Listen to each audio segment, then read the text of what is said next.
Now it's time for part 2 of Historic Racing News. Still to come is more behind-the-scenes details from Formula One legend Ross Brawn, including how he came to be a Formula One owner.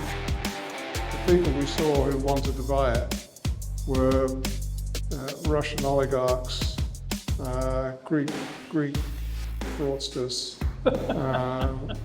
Not in this category, I must say, but even Bernie wanted to buy it at one stage. We paid them £1 to buy the team. The executive, and I'm sorry, I can't remember his name, who was crying at the meeting in November, I gave him £1 coin to buy the team, and he still has it. Thanks for tuning in to part 2 of our show. Now, here is your host, Paul Tarsi. I'm joined, as usual, by Paul Jordan, Jim Roller, and in this Still hour... here. Still here. Still here. Can't shake you off. No. I tried to shake you off at the pass, but they're Like still a hound there. with a bone. Like a hound with a bone. But we're going to be having a look at that almost there feature of people who didn't perhaps fulfill their potential at the very top of the sport. But first, I'd like to bring you the final part of a fascinating conversation I had with Ross Brawn at the Goodwood members meeting. But you got to the point that you were, shall we say, lured away by Honda, and that in 2008 you went to run the Honda team. Was that a difficult decision? It didn't quite work out like that. I mean, I'd been at Ferrari for 10 years, and a decade seemed like a really nice round number. I know it's a bit, seems strange, but 10 years seemed like a perfect number to stop. I wanted to leave Ferrari on a high. I wanted to leave with all my relationships in a very positive place. And I told Ferrari probably a year before I left that I was going to leave at the end of that season. They didn't quite believe me, but as it got closer, they could see I was making plans, and we were working out who was going to take over, what the succession plan was. So then started to take it seriously. And I left with a commitment on both sides that if I ever wanted to come back into Formula One, we would talk. We would have a discussion. And so I took a sabbatical. I went off fishing. I went to New Zealand for 6 weeks. My wife came with me. We went off and had a year. Phone started ringing from Nick Fry at Honda. He'd been in touch a few times, but the phone started ringing. I said, look, Nick, I'm not going to make any decisions till the middle of the year. I went and had my meeting with Ferrari. I said, look, I really don't want to come back and do the same job that I've been doing. There's no point. The only job I want is team principal, and Stefano Domenicali is in that role now. So I don't see an opening for me at Ferrari.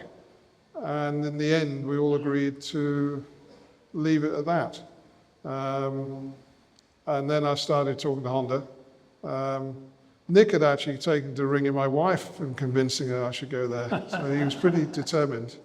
And Honda was an example to me of where Ferrari had been. Good team, lack of connection in the organization, a Japanese engine group that were at odds with the English chassis team, but the resources were amazing. And importantly, we would do our own engine, because what I realized at Ferrari, which I'd always felt was the case, when you do the whole car, you have such an advantage, because you're doing the engine, the chassis, you're doing the whole thing. And the integrity between the two brings you a lot of performance that you don't get when you're just a customer. And I said, if I come, I want to be the team principal. I want Nick to run the commercial side and take care of some of the politics. I'll focus on the engineering, but I want to be the person who makes all the decisions, or final decisions, in the team. And everyone agreed. And so it was a new opportunity.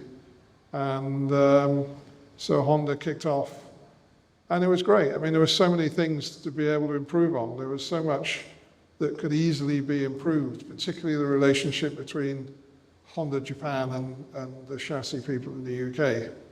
And there were simple things I did. I mean, I moved people from Japan into the office in Brackley and vice versa, and got them operating as a team and started to get things moving. And then the financial crisis came and they decided to pull out. So temporarily the dream was over. You obviously got the devastating news that Honda were pulling out. How did that happen? What came back? Your phone call? Did you get summoned to Japan? No, we were working away. We knew things were tough. They were shutting down Honda at Swindon, or part of Honda at Swindon. So we knew things were very bad. I mean, dealers were sending cars back, they couldn't sell them.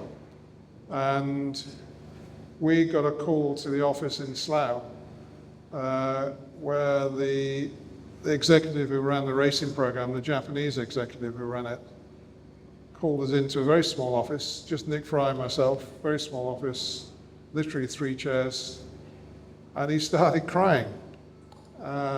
We thought we were going to get a squeeze on the budget. We genuinely thought the reason for the meeting was financial crisis, Honda are going to come, they're going to carve the budget in half and say you've got to do it for this now, which we would have done because everyone else was having the same situation. All the teams were having to carve their budgets up. We got there, this guy was crying, and he said, I'm really sorry, but we've got to close the Formula 1 program. So then we asked for a bit more detail, and he said, no, go home, switch the lights off, tell everyone to go home, and that's the end, it's finished. And we said, well, you can't do that. You can't take a team, a factory with 1,000 people and just turn the lights off. You're not legally allowed to do that. And he said, well, come with me. And we walked next door, and there was an office full of lawyers and employment specialists who were trying to tell us we could do it. And we were saying, no, we can't do it. You've got your people here, we want our people here. And we called the head of HR and the financial director and the legal director from what was Honda at the time, called them up to London.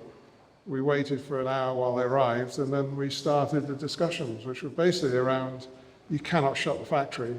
You've got to give notice. You've got to tell all those people what's happening. And you've got to give us some time to think about this, to decide if this is the best solution. And credit to Honda, they listened and said, okay, in the end, we'll give you so many months' grace, and we'll give you enough money to keep the whole thing running at a very low level until we decide what we're going to do with it. It was going to cost Honda hundreds of millions to shut the factory. They had contracts with everybody. They had a pretty substantial contract with me. They had a substantial contract with Jensen. Contracts with everybody. They would all have to be settled. We had all the unemployment benefits, all the employers' redundancy payments rather to be paid. So when you added it all up, it was a pretty substantial sum, 150 million. And so what you were dealing with was trying to show Honda that if we couldn't find a buyer, then the best solution was actually to allow us to buy it and let us carry on, because you'll save yourself a lot of money and you'll save yourself a lot of face, because you won't be making 1,400 people redundant. And that was the solution we came up with in the end, because the people we saw who wanted to buy it were Russian oligarchs, Greek fraudsters, not in this category, I must say, but even Bernie wanted to buy it at one stage. So the final solution was a proposal we put to Honda: give us this dowry, we'll take care of all the contracts, we'll take care of all the responsibilities, we'll mitigate everything for you, we'll fulfill your contracts for at least a year, and we'll take all the responsibilities. And that's what we did. And they paid £1, we paid them £1 to buy the team. I think it's a legal requirement, we had to pay this £1. And the executive, and I'm sorry, I can't remember his name, who was crying at the meeting in November, I gave him the pound, Yamashima. I gave him a pound coin to buy the team, and he still has it. And whenever I saw him at the Japanese Grand Prix after that, he'd say, look what I have. And he'd pull out the pound coin. So he was a bit of a fraudster because he kept this pound that was really Honda's. But Yes, so perhaps he didn't buy the team after all. so that was what it was really the best solution for Honda in the end. And we didn't see it straight away. 5 of us, I think it was 6 of us, signed up to buy the team and take the responsibility. The thing that evolved and became apparent was and it's obviously you're never going to find a substantial sponsor in that situation. The closest we came to was Virgin, and that's when I began my relationship with Richard Branson, which is another interesting story. But Richard just saw an opportunity, and we kind of did it ad hoc with him. I mean, he put his name on the car. I mean, the launch in Australia was all about Virgin, and yet I think he paid 5 million or something. They didn't pay very much. But it was 5 million more than we had the day before. And that's how we did the commercial side that year. If you look at the cars, we did sponsorship deals ad hoc. Nick was doing a race-by-race deal, depending on where the race was and who was the local commercial companies. I mean, we had Canon on the car in one race, and it was the commercial group from that country who sponsored the car. And they all got good value because they were all kind of £500,000, £1 million. But you add it up during the year, and we got 20, £30 million worth of sponsorship. How much do you think Ron Dennis played a part in all this? Because he had an exclusive deal with Mercedes at the time, and that he waived that exclusivity so that you could have the Mercedes engine in the back of the car. Which is something he reminds me of every time I see him. He was the secret of my success. No, in fairness to Ron, they did have an exclusive on the engine. It was a slightly more complex situation in that Ron and McLaren were a little bit fractious at the time. It was sort of the start of Ron leaving McLaren. So he could have still made life very difficult for us. He didn't. He went along with it. But Martin Whitmarsh was really the main protagonist behind us getting the engine. And Martin was looking at the bigger picture that, we were in a pretty big crisis in Formula One, and the last thing we needed was to lose another team. We had to give him a bit of feedback on where he was going wrong with his car afterwards, because that was a year when the rules changed dramatically, and they were lost a bit at the beginning. And he scratched our back, so we scratched his back with some help with some aerodynamic numbers, nothing serious. He just wanted to know how good our car was. And we gave him the numbers from our car so he could go to his aerodynamicist and say, look, this is where you're going wrong. So we did give him a little bit of payback. But you didn't give him the double diffuser. Well, everyone knew what it was. They had enough photographs and details of it, they could copy it. But I think, so often you're looking at performance deficits with a Formula 1 car, you don't know where it's coming from. Is it the power? Is it the drivability? Is it the aerodynamics? If you can nail down some of those things and say, well, this is where we need to focus our efforts, it helps an awful lot. So we've popped out now into the first race of the season, having done what probably most people in business would say was the business deal of the decade.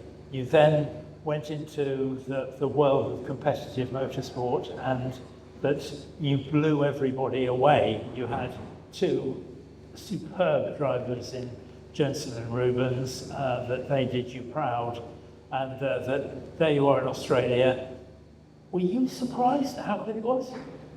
We'd made predictions of where our car performance would be, but we were very late testing because we were just getting everything finished.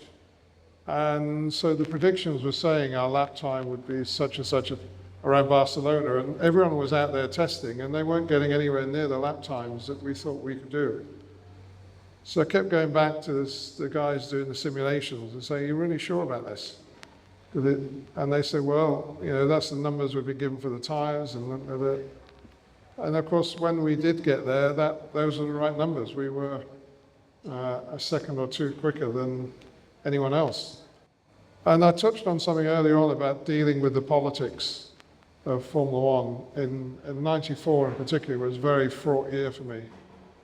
And there we were now dealing with the politics of Formula One, where everybody was telling their boards they're only winning because they've got cheating with a double diffuser, because that's the easy way of explaining why you failed. And we had to put our tin hats on because everything was raining down on us. And we had to switch from engineering mode to political mode.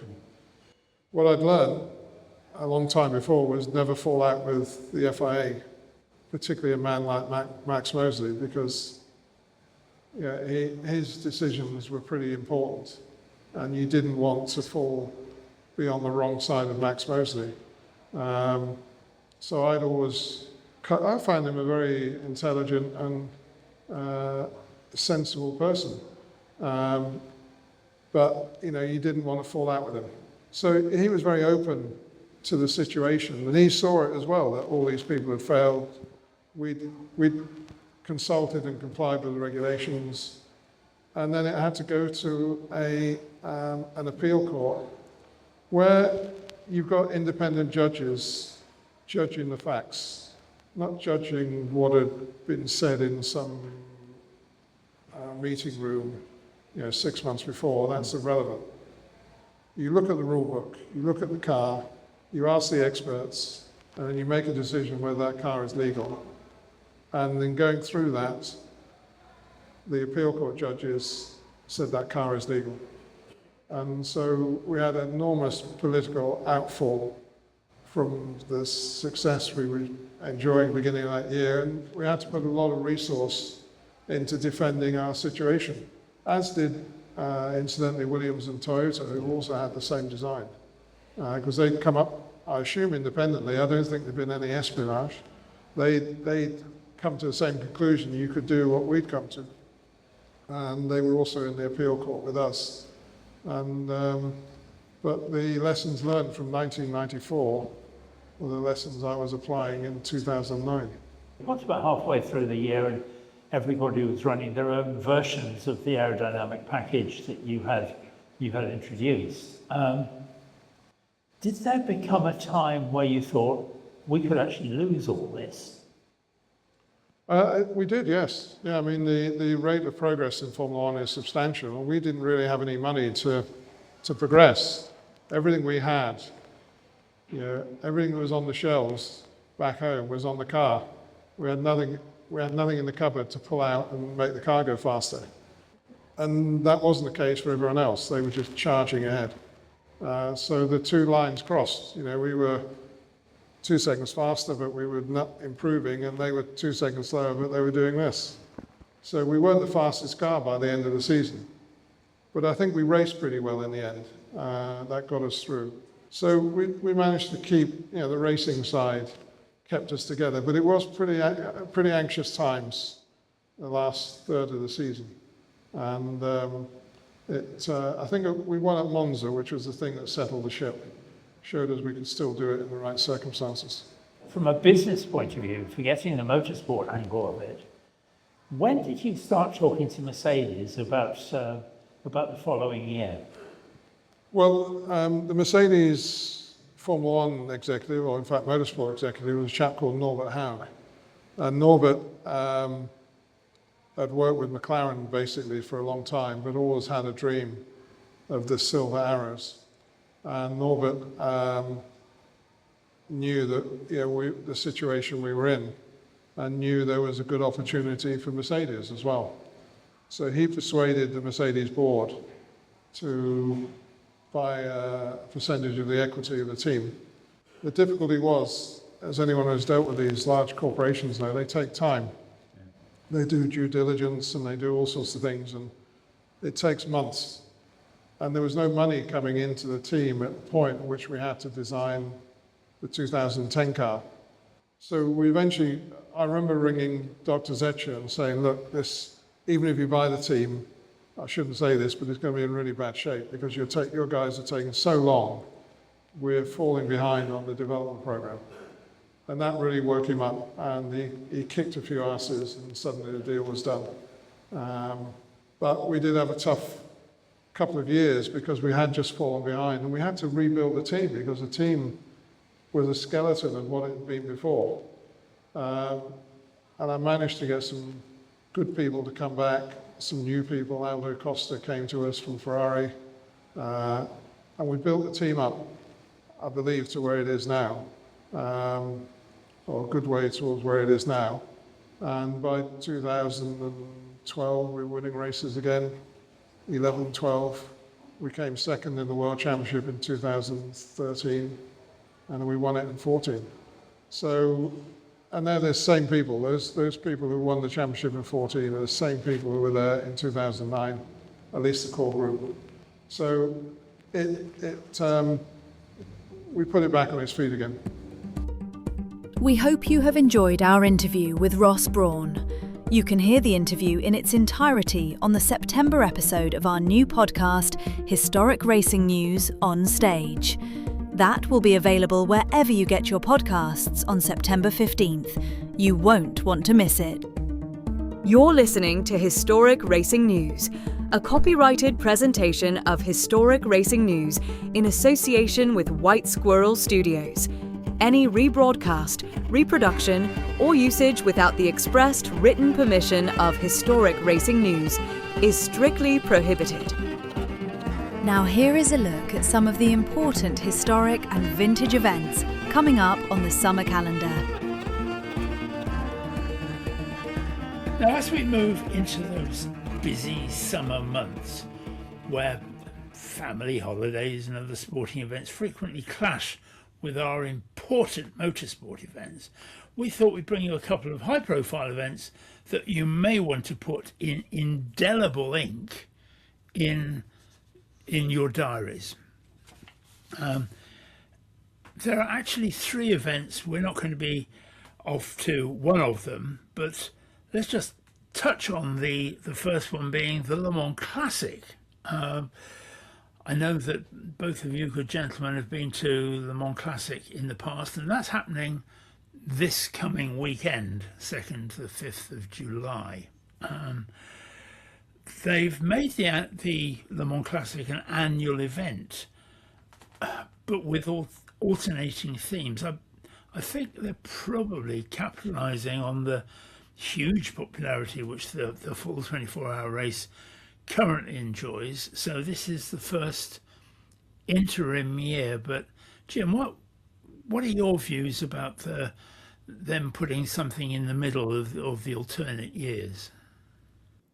I think it's exactly what you said, that you have a situation where they're trying to capitalize on the current popularity of the prototype categories that race both at Le Mans and here in the United States and in WEC.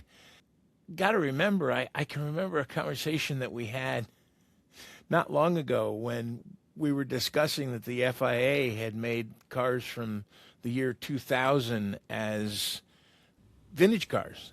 And all 3 of us in unison went, well, they're not vintage, they're not old. That was yesterday. And yeah, it was yesterday. Oh, wait, it was 25 years ago. So I think at some point, as this event has solidified and become a really, really great event, it's almost outgrowing itself because you're going to get more and more cars. They might have had to have done this.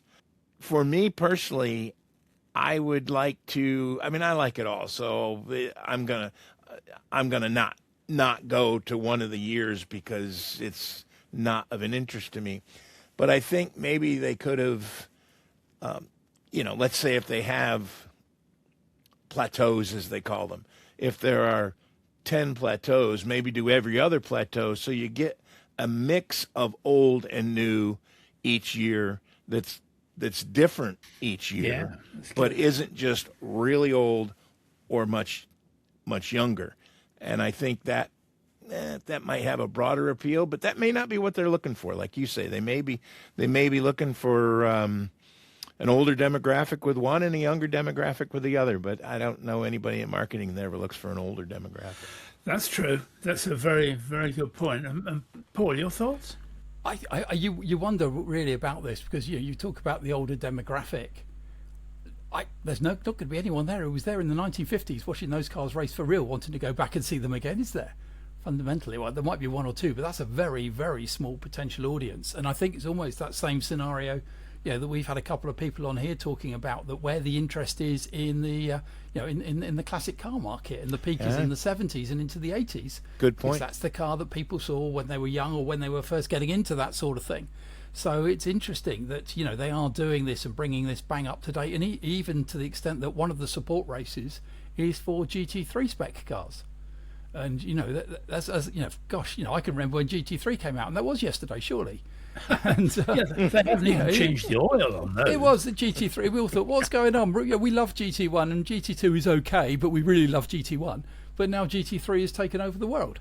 But it's going to be interesting. Again, it's what's going to happen is if they run this year, they run the older cars next year, and there is a big difference in the attendance. That's going to be the crux to going back to what you were saying, Paul. Because that's money talks fundamentally, and they want the money on the gate and the people through the door. But I'm just there's lots. It's going to be interesting. The Group C cars. Oh, we all love Group C, but I've heard a few whispers from people recently that those cars are getting on a bit. And and I'm sure everyone's in the same boat, that they know someone who's got a 962.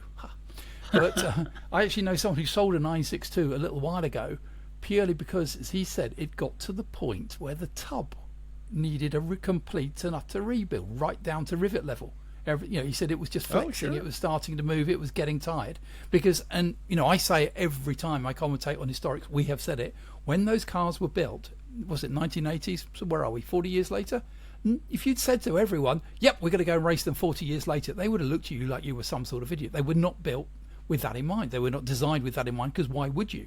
You wanted to win the races this year. So there are issues going on around those cars. So let's see what they get out there. The pull of Le Mans is always huge. So I suspect cars will come completely out the woodwork. But it's going to be fascinating to see how this one pans out. And of course, the newer cars, you got more tech to run them. It's a whole different type of car. You're not going to spend your Friday tuning the carburetor, are you? You're spending your Friday with a lot of those cars with a laptop plugged in and seeing what you can do with your fuel injection settings. With a very old laptop at that. And that's another issue is that, there's a small cottage industry in guys that are selling old laptops, because the newer laptops won't talk to the software that's in the engines. So they have to have the older software. Who'd have thought that? Who would have ever thought that? And and you've got to go through a whole process to essentially get the engines, car running, pumping warm, whatever through the engine before you can fire it up with some of these. But no, fascinating. Good luck to them. If it comes off, I really hope it does. It will be spectacular. And did we say it's first weekend of July? Yes. Yep. Yeah. So, on that note, if any of our listeners is going to the Le Mans Classic, please let us know what you thought. Please get in touch. You can either go onto our Facebook page or drop us an email. That's tarseyrn@gmail.com. tarseyrn@gmail.com. Let us know what you think, because if you've got a point of view, we'd love to hear it. That, incidentally, wasn't either of my colleagues snoring. That was one of Jim's dogs. That was McDuff. I do have the ability. I do have the ability to make people snore, but I'm not going to put my hand up for that one. On the 18th and 19th of July, we'll be at a venue which claims to be the world's oldest motorsport venue, and that's Shelsley Walsh, the hill climb course in leafy Worcestershire. And we're looking forward to a fabulous event once again. It's been running for several years now, and it's not just specialist hill climb cars. We've got a list of some of the cars that we can expect, and that's everything from Formula One, from Lorena McLaughlin's ex-Michael Schumacher Benetton, through NASCAR, all sorts of stuff. I mean, some of the cars on the list. Who remembers the 1976 Durex-backed Surtees TS19 and the furore that actually caused because the BBC wouldn't put it on television because it said a rude word on the side. There's going to be the ex-Patrick Tambay turbo era Formula One Haas Lola THL1B. Now that's not the current iteration of Haas. It's a different family, different name. Is that the Beatrice car? Yes. Yeah. No. Yeah. No? Actually, I'm going to have to look now.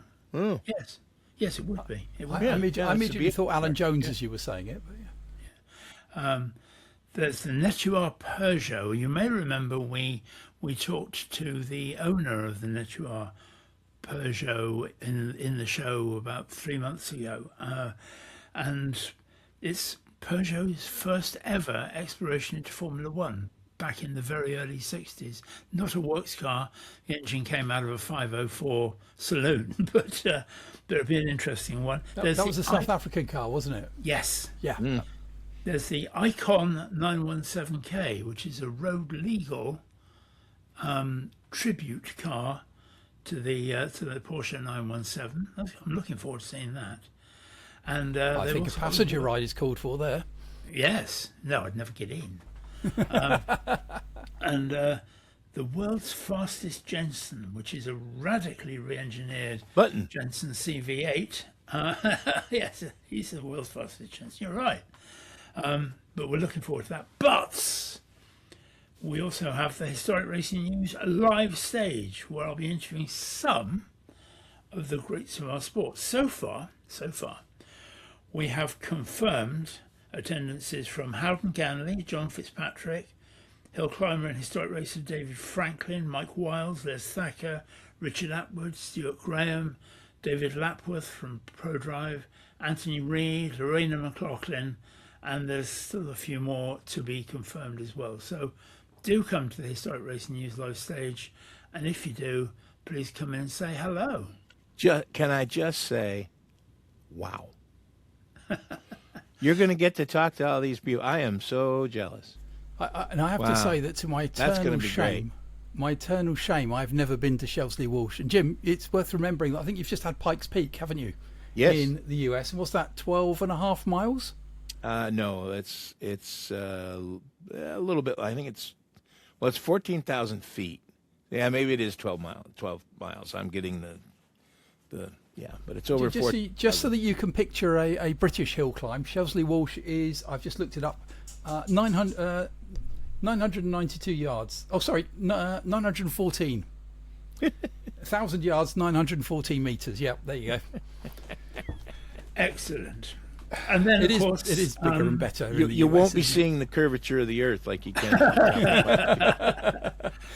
Now, finally, of course, we've got the Goodwood Festival of Speed coming up. If you've never been, you should make plans, though don't make plans for this year because I think most of the tickets have gone already.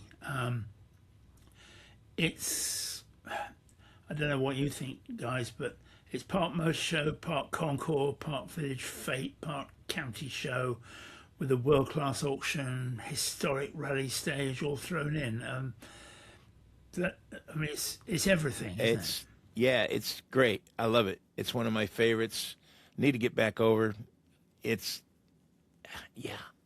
a totally different feel and event from the revival, of course, and it is England's de facto auto show. It's all the manufacturers come out, so there literally is something for everyone. That's not hype. There is literally something for everyone, and some of the displays or demonstration runs are not to be missed. Of course, the competition every year for fastest up the hill. I'm sure Romain Dumas will show up with something very exotic, as he always does. And it's speaking of Romain and Pikes Peak, he did set another record. So yeah, it's it's a fantastic event, and it certainly should be on everybody's calendar every year if you can. Now, Paul, you and I will be once again on live stage duty during the 4 days of Festival of Speed, and More. yeah, 4. Why not? Wow.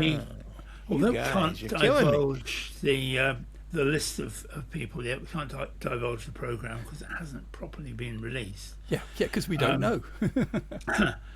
We had some huge names to interview over the past, haven't we? We have, yeah. I remember getting the email last year, and it was a list of names. Right at the top of the names, everyone else had 2 names, and right at the top of the name, it just said Andretti. And I emailed back and just read Mario ? And the email came back and went yes.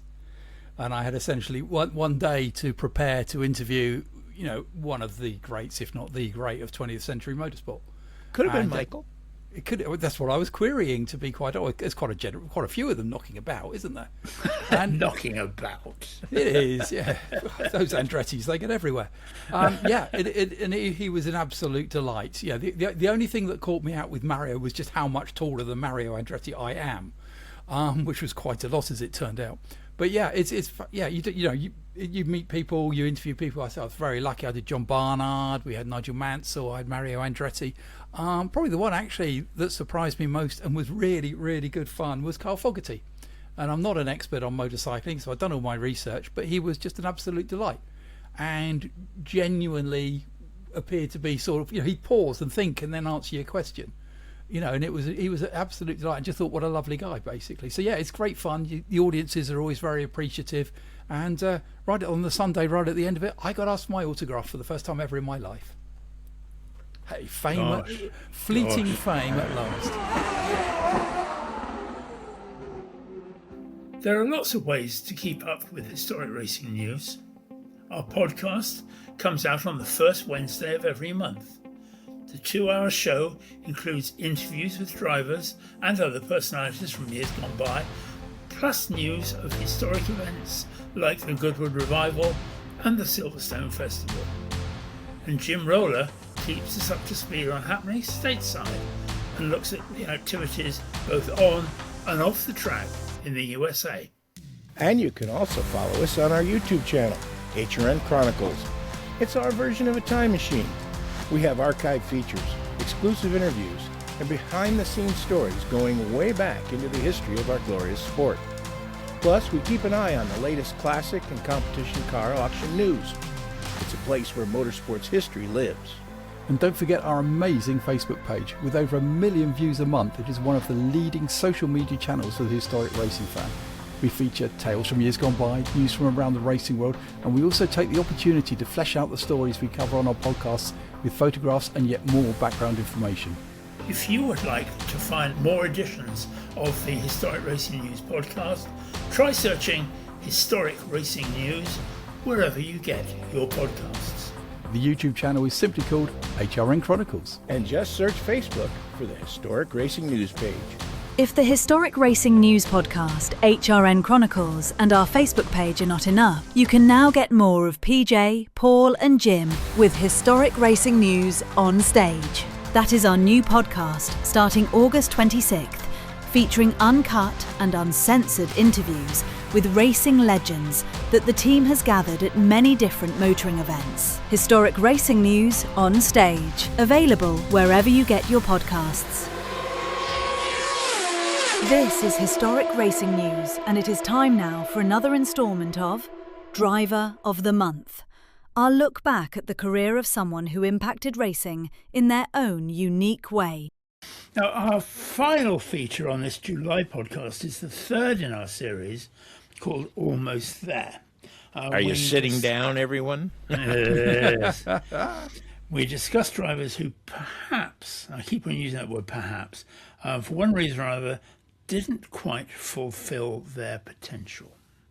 And my choice of driver for our series of drivers who never quite fulfilled their potential is maybe a bit surprising to some people, and perhaps even to my colleagues on the show here, Jim and Paul, because my choice is Stirling Moss. Sacrilege. You better have a good argument here then. Well, it depends. If you Let me define make it simply as being world champion, yeah, okay. But yeah, Yeah, I mean, carry on. The thinking is, I'm certainly not, incidentally, going to do a hatchet job on Stirling Moss. I mean that when I was growing up, You'll have to get through me to do it. Yeah, absolutely.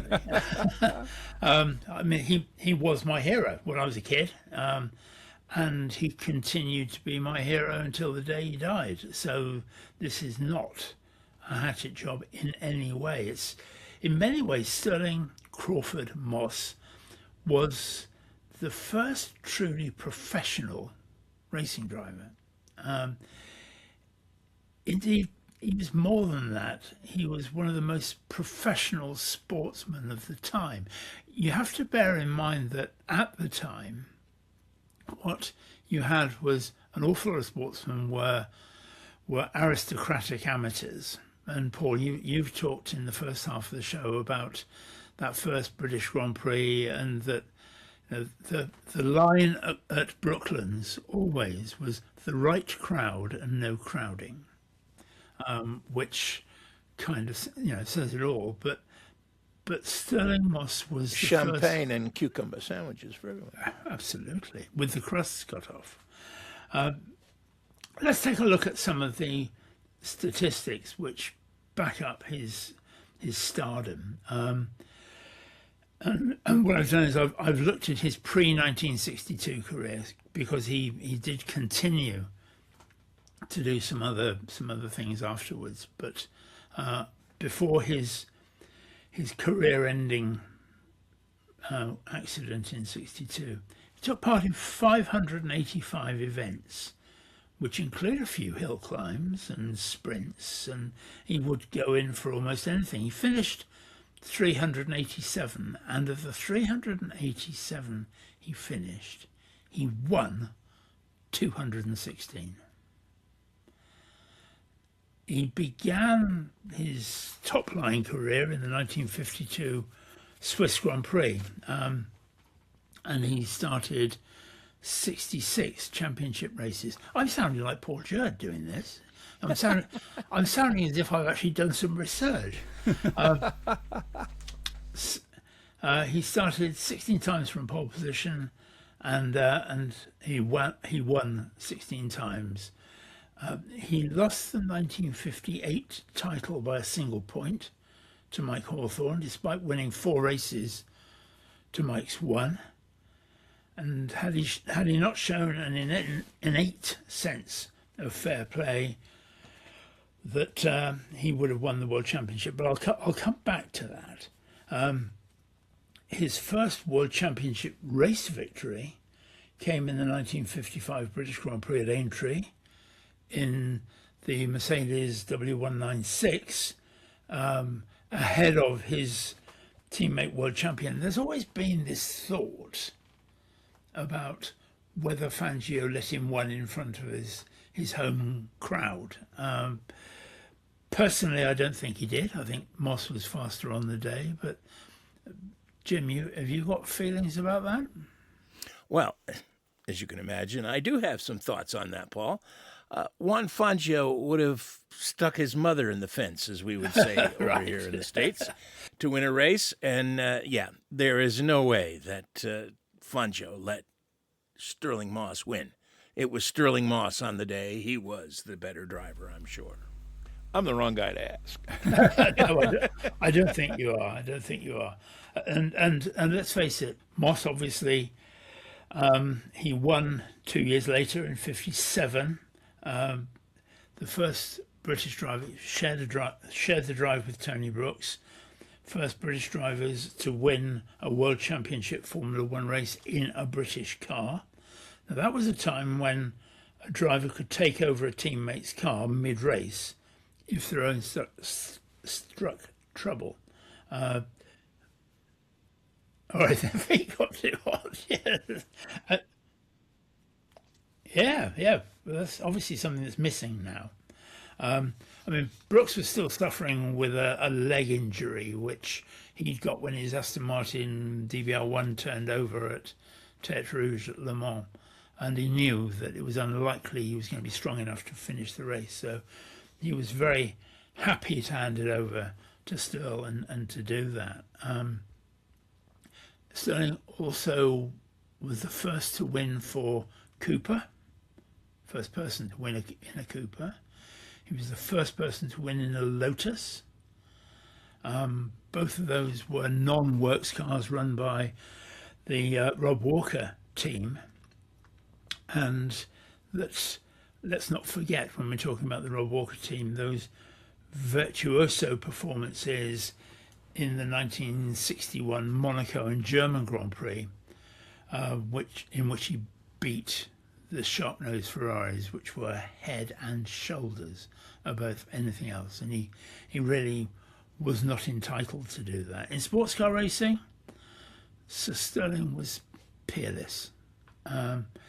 Everybody will talk about the Mille Miglia and just what he did to win that.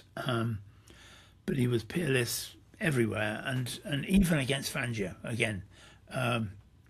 And we mustn't forget that. But, you know, in that year, he also won the RSC Tourist Trophy when that was at Dundrod in Northern Ireland, which was a true road course, you know, with earth banks and ditches and everything else. So he won there. He won the Targa Florio with Peter Collins, and he won the Sports Car World Championship. 4 years later, he played a major role in securing the same championship for Aston Martin. His performances in that DBR1 at the 1,000 Ks at the Nürburgring and Tourist Trophy at Goodwood were probably, they were probably amongst his finest. I mean, yes, notwithstanding Nürburgring and Monaco in the Lotus. Stirling was often known as the boy, and that's because his rise to stardom started at what was then an early age, which is interesting really, because in these days where the favourite for the 2026 World Championship is still a teenager, it's hard to think that Stirling was that age when he had his first ever race in Formula 3.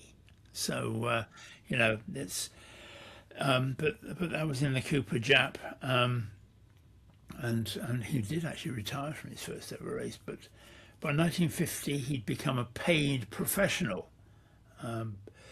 which was unusual. You know, that people weren't paid; they were expected to do it for love. And from then, from 1950, he earned a very good living from motor racing, one way or another, for the next 60 years.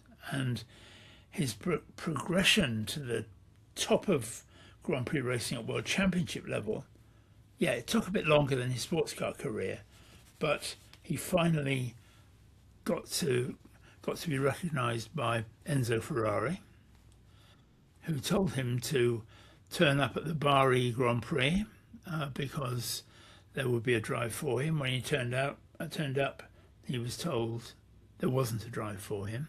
And as you said in part one, Paul, these were the days before motorways and freeways and dashing up and down. You know, to drive from the UK to Bari in Italy was hard work, however you cut the cake.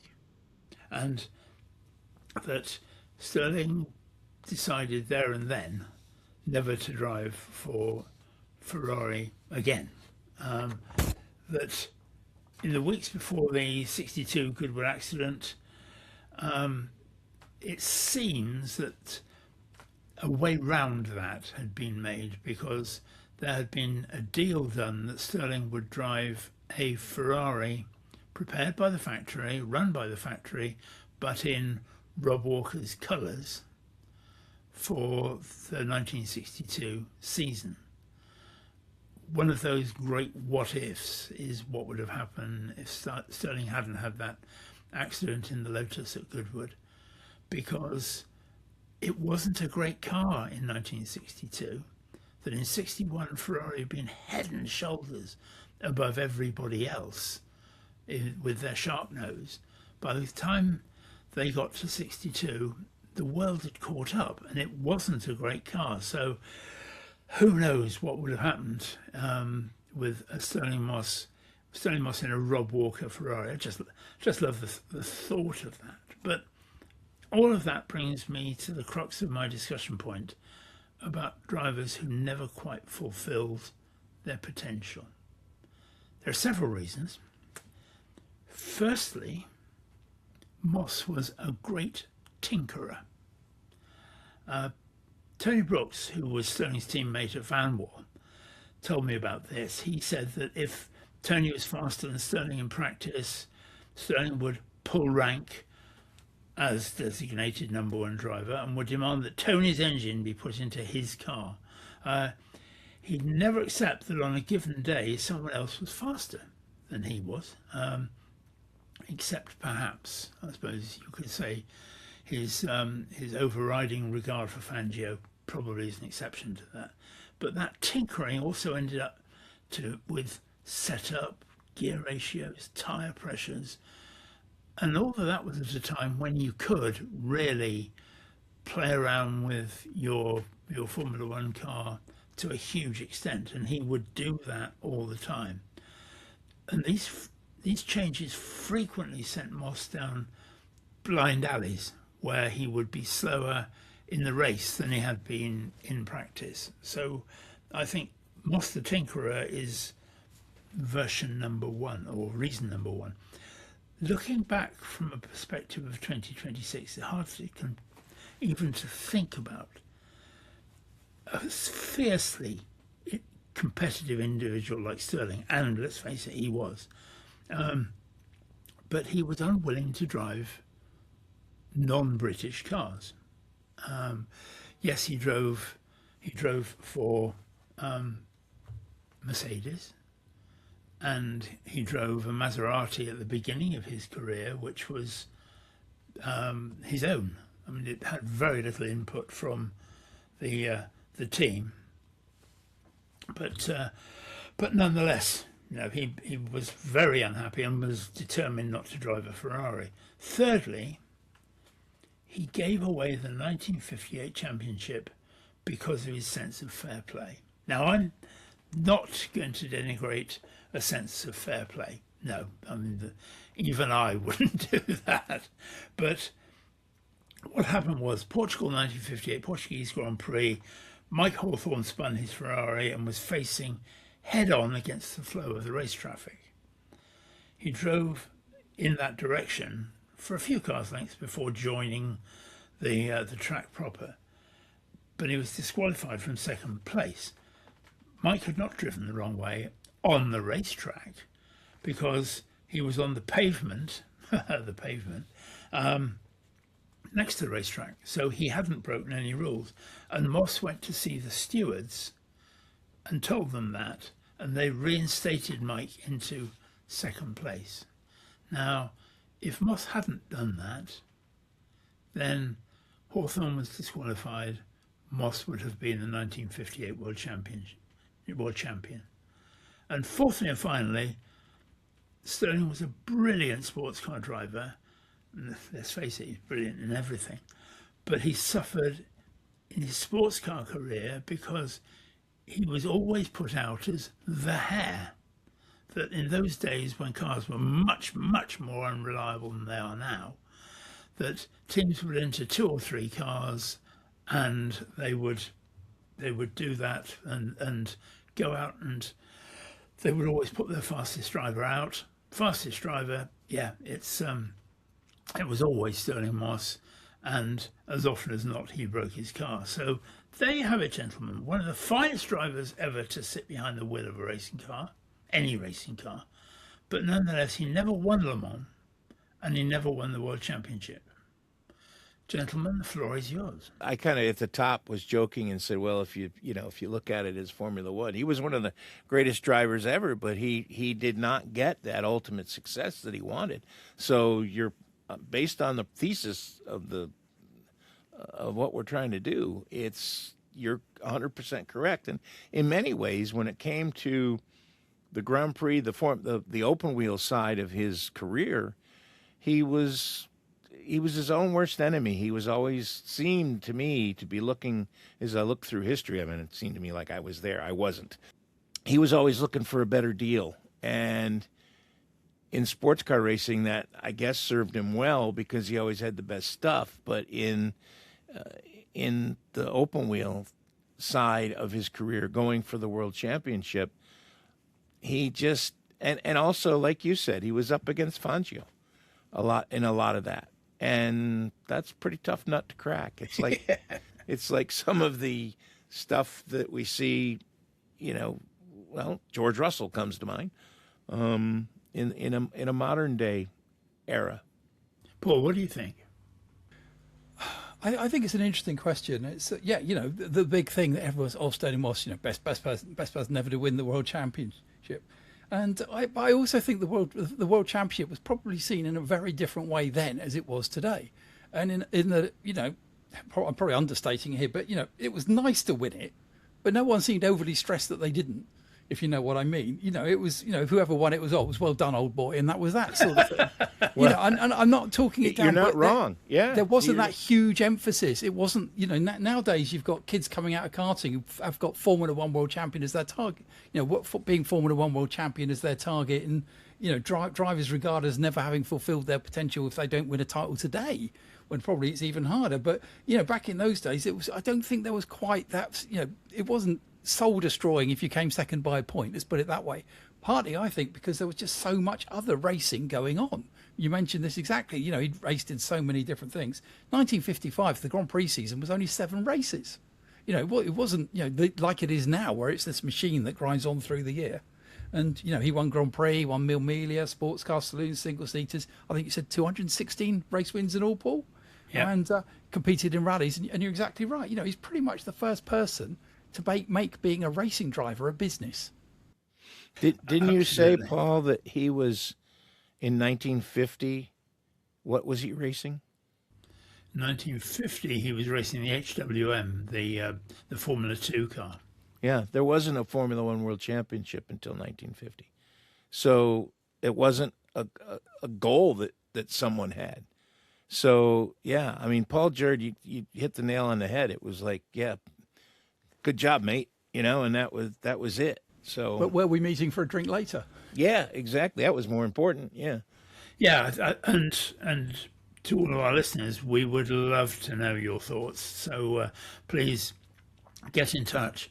tarsehyhrn@gmail.com, tarseyhrn@gmail.com. Love to hear your thoughts about it, and maybe we'll continue this conversation in the next show, although we will have another person in our Almost There series in the next show as well. But well, chaps, I think we're done for another month. I think it's going to be a corker because we've covered so much of all sorts of different sports. As you know, we're out and about over the course of July, so do come and say hello if you fancy it. We've got the British Grand Prix coming this weekend, and in spite of the dubious reaction to the regulations, it's turning out to be a cracking season. Paul, you got any thoughts on the current Formula One season? I think it's interesting, although I think if you ask me who was going to be champion at the end of the season, I'm going to do more hedging than a man with a garden lined with Leylandi, frankly. But but yeah, I think Silverstone could be crucial. Can Ferrari do it again? And also I think with Kimi Antonelli, he's now got the psychology to deal with. He was that quick young kid only a few months ago. Now he's expected to win, and even second place is a disappointment. Well, what happened, Kimi? And that's a whole different mindset and a situation he's never been in before. And there is still so much time for any of the teams to find something on their car, on their new engine, on their strategy, on their setup, on their energy usage or whatever. Verstappen came from miles back last season. So much time, 13 races after Silverstone. I think it's still wide open. Jim? Write it down. You heard it here first. Lewis Hamilton, 2026 world champion. Wouldn't that be grand? Wouldn't that be grand? I think Ferrari is improving. I think Mercedes has got an Achilles heel that they haven't figured out with some of their engine stuff. I don't know what it is. Well, maybe we get Sam Collins to explain it to us. Now, if they get that fixed, then yeah, it might not. But I think Ferrari is there, and I think it comes down to what PJ said. Lewis has been there and done that. He knows how to play the psychological game, probably better than anybody else. And yeah, he's buddying up to Kimi now and everything else. And yeah, he's my pal, and that's my protege and everything else. Push comes to shove. Yeah. And I think, as they say on that bombshell, that we take our leave of you for this month. Thank you to Alan Wynne from Brooklands, the Good Road Racing Club, to Ross Brawn. Many thanks to my colleagues Paul Jerd and the man who also produces the show, Jim Roller. And finally, it's a goodbye from me. My name is still Paul Tarsi, and if you have been, thank you very much for listening.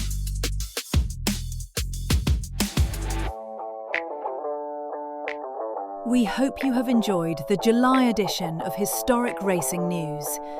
Tune in next month for more chat and opinion. We also preview Monterey Car Week and the annual trend-setting auctions that take place by the Bay each year. You won't want to miss it. Historic Racing News, available wherever you get your podcasts.